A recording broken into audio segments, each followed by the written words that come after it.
Hey, this is Eric Pratt with Gun Owners of America, and I am here with Congressman Thomas Massie. Hey, Eric. So grateful for all that you do. I'm sure he needs no introduction to our audience, but you are, of course, very involved in 2A rights, pushing that, as well as heading up the Second Amendment Caucus. I know you've also sponsored a lot of bills, and one of your more recent ones is the Safer Voting Act, H.R. 1643. Would you like to just tell our members what that's about and why that's so important? Well, first of all, heading up a caucus is a lot of work. So when Lauren Boebert got elected, I offered that she could be the co-chair of the Second Amendment Caucus if she would do all of the work, and I could have half the credit. So she graciously accepted that offer. And we bring in organizations like yours, like GOA, to help educate the members. It's not a caucus where people sit around trying to convince other congressmen how smart they are. We try to bring in outside folks like your organization to help us get a better knowledge of how these laws are actually affecting people out in the field. And that's, part of the genesis for the Safer Voter Act. I was, we were thinking one day, my goodness, what if you can serve your country, 17 even, but 18, 19, and 20-year-olds cannot buy a firearm, but or a handgun at an FFL, yet they can serve in the military. You got to register for the draft when you're 18. And liberals are always trying to push the age of voting down. I mean, they probably let 12-year-olds vote if they could, right? They think they can get sex changes, that they should be able to vote, et cetera, et cetera. So I said, let's tie it to the voting age, the age of when you're an adult, which I think 18 is a fine age. Say when you turn 18, you have all the rights and privileges of any American citizen. You should. It's guaranteed in the Constitution. I don't know how Congress got away with passing this law to start with, that you can't have a firearm 18, 19, and 20-year-old if it's a handgun. Now there's a loophole in there, which is, somebody could give you a handgun, or you could get somebody to buy you a handgun and give it to you for a Christmas present, I suppose. But how ridiculous is that? If you can serve in your military, but you can't go to an FFL and buy the handgun, I think it's crazy. It also sets up a circumstance where, let's say a guy is serving overseas. He's enlisted, he's in the Army, he's serving his country in the military. He's got a wife at home who can't even buy a handgun to protect herself and maybe children. It's ridiculous. So let's tie the age at which you can buy a handgun at an FFL to the voting age, and extend the rights and privileges that are guaranteed in the Constitution to everybody. I'm so glad that you're trying to tackle this at the federal level, because at the state level, there's been challenges to laws like this with mixed success in the courts. And so I think it really is important for Congress to step in. One of the successes is what Gun Owners of America had in Virginia, actually, where we sued the state over their universal background check law, and we actually won an injunction for 18 to 20-year-olds who can purchase handguns and don't have to go through the private background check, universal background check that the state applied. It was limited in its scope to 18 and 20-year-olds, but so we're seeing little precedents like that. So at the federal level, what are the chances that you see for this legislation to pass? And maybe on a bigger spectrum, what are the best chances that we have this year of seeing pro-gun legislation pass? Well, there's a chance to get pro-gun legislation in the big, beautiful bill. You're talking about doing away with the suppressor tax. I would prefer to do away with registrations completely. Exactly. There is no nexus. Under the NFA, the nexus was, well, it's a tax, and so we can use a tax to regulate it. But when the tax does not exist, you shouldn't be regulating it. At least they would have agreed to that concept back in 1934 when they thought they had to have a tax to regulate it. But there's the prospect there in the big, beautiful bill. And if it's not there, I think we should get it some other way. Because, I went to South Africa last year and went hunting, and every rifle there has a suppressor on it. And even though their gun laws are more stringent than ours are here, there are no laws regulating suppressors. They are hearing protection. And it would be considered rude and obnoxious to fire a rifle in the jungle without a suppressor on it. Right, right. So, we just need to catch up to the rest of the world here, which is ironic. So there's the chance for progress there. Administratively, this wouldn't necessarily be Congress, but administratively, the bump stock ruling can be undone, overturned.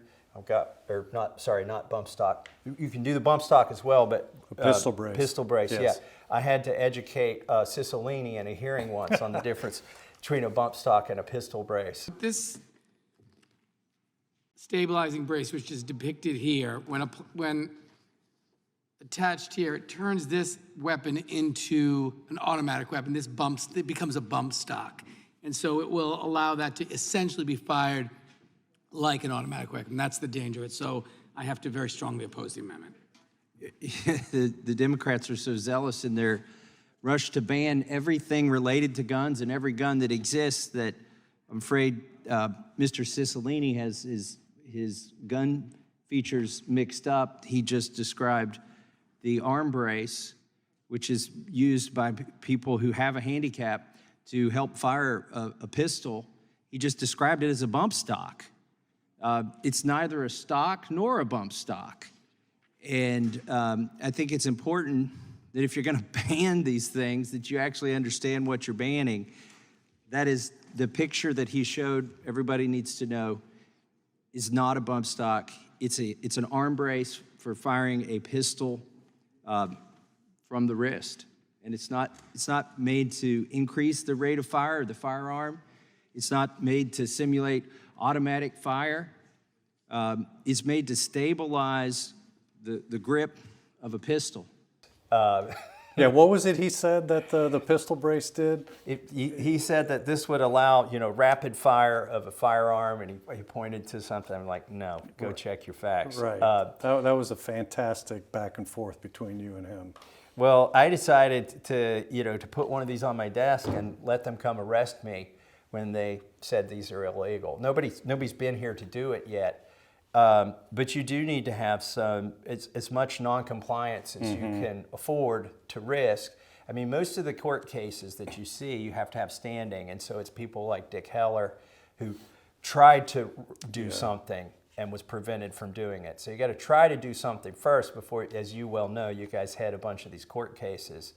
So you need a good defendant in those cases. But there's also efforts to protect these pistol braces in the big beautiful bill by pulling short-barreled firearms out as well. We'll have to see how successful that effort is. It's always been a ridiculous notion that you would regulate a short-barreled rifle as you would a machine gun. Yeah. It doesn't, the length of it doesn't make it any more lethal. In fact, the fact that you can put it on your shoulder doesn't increase the velocity of the bullet or anything like that. It's just always been a ridiculous patchwork. It's almost like it just needs a technical correction, honestly. Yeah. So just in closing, what encouragement would you give to the members of Gun Owners of America just to, in terms of staying in the fight, especially when, it seems like the conservative movement generally and gun owners particularly have been left at the altar so often, it feels like. And, we've been hopeful to see some pro-gun change, and then it hasn't happened. So what words of encouragement would you have? Well, first let me start with things that aren't within my control.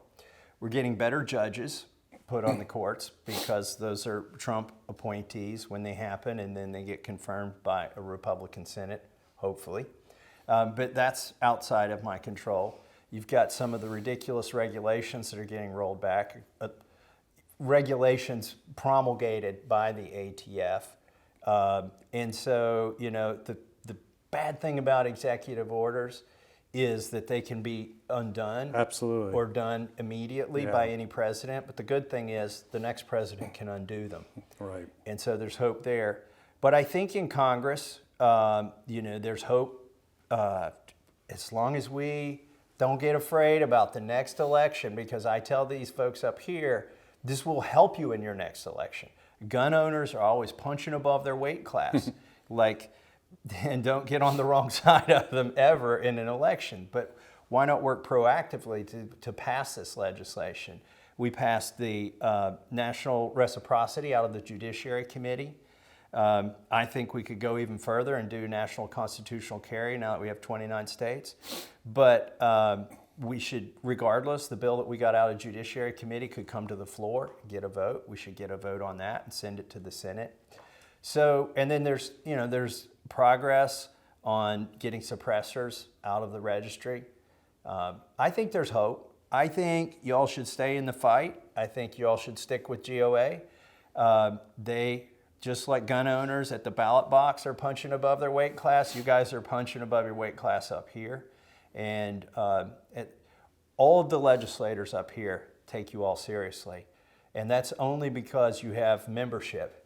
You know, you have status to speak for people who don't have a voice, and we're listening up here. We're listening to you through GOA, and particularly at the Second Amendment Caucus where we have meetings and you guys sit down with us.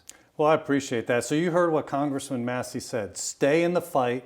They are listening to you, and they are concerned about their next election. So the more you make your voice heard, the better they will feel about casting pro-Second Amendment votes. So 202-225-3121 is the way to get connected to your representative. We talked about a lot of things here that you can sound off on, taking suppressors out of the NFA, taking short-barreled firearms out of the NFA, and also the Safer Voting Act. These are all good things. Oh, and reciprocity as well. All good things that need to be pushed across the finish line. So just want to thank you. Oh yeah, anything, I'm glad last you mentioned thing. the phone number, because phone calls matter. You may think they don't, but in my office, there might be days where I only get 3 phone calls, and I represent 750,000 people. And I have been on the floor of the House of Representatives with members who aren't sure which way to vote, and they've literally asked me, how many phone calls did you get on this issue? And my advice when you make those phone calls, there's only 3 calls to make. Everybody who's watching this has 2 U.S. senators and 1 U.S. representative. You could call Nancy Pelosi's office. I don't think they're going to write your message down and give it to Nancy Pelosi. But if you call one of those 3 people that you can vote for, even if you don't like their politics in other areas, somebody there is going to write that down and tell their boss that there was a phone call. In fact, we're standing here in my office. The walls aren't very thick. When the phone rings on the other side there, even though I might not be answering it, I can hear it light up. I can hear it ringing. And members of Congress, when they'll rouse from their desk and walk to the door and say, why is our phones ringing? And it could be because GOA sent out an alert. That is fantastic to hear. So you heard it from a congressman. Your calls matter. That's the beauty of having a republic where our representatives have to answer to the people. Thank you for sharing that with our audience. And again, thank you for all you do. We really appreciate it. Thank you.